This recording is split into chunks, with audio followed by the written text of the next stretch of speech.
अरुण वर्तमान पारादीप रे कौन स्थिति कारण लोक मैंने अनुभव करिसेंति कि जेतु समुद्र कूलिया सहर लोक मैंने निश्चित भाव अनुभव करथिबे जे भूमिकंपर झटका अनुभूत होईची बोली कौन आसुची प्रतिक्रिया पारादीप रु देखो अलौकिक जदि कहबा कौन प्राकृतिक दुर्विपाक पूर्व प्रथमे तो पशु पक्षी किंबा जो पशु पक्षी माने जानि पारथांती बा जल जीव माने को सूचना मिल जाय थाय किछि समय पूर्व से माने तांकर अस्तव्यस्त होई पड़ती यार एक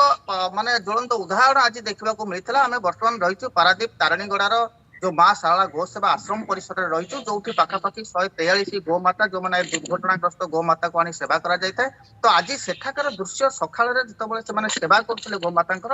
सेठाकर कौन दृश्य थिला बा से माने कौन अनुभव करथिले आमे सीधा सळक तम सेमानक सहित कथा हबा परवर्ती पर्याय आमे टॉपिक को आसीबा कौन रही तो कौन कहिबे जे आज जो समस्या हैला बा आपण जतबेले गाई सेवा करथिले सेतबेले केमि थिला दृश्य एवं कौन हेतिला कौन अनुभव करथिले आपण तथापि आम गाई गोरु को सब सकाल गोबर पत्र उठाऊलु आला गोरु आम अच्छा 70-80 आंधा गोरु आम 60-65 गाई अच्छा आम प्रथम जाकि गोबर फबर बाहर कर हठात विचलित हो गाई गोरु मैंने सब हलचल है दौड़ा लगे बाछुरी खोला गाई किसी दौड़ा लगे आम हठात किसी अनुभव कर कौन पे मैंने सब दौड़ कौन होगा कौन है आम बुढ़ा मौसा आम जन थे पचारे एमती कौन गाई गोरु ना के तो एमती कहते एत वर्ष गाई काम कर आने एपट सेपट दौड़े छोट बाछुरी भी सब दौड़ी चलिए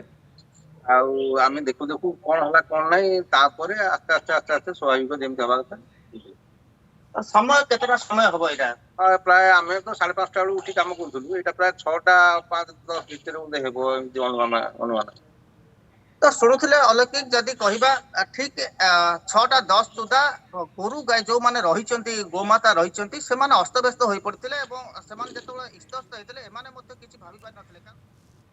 निश्चिंत भाव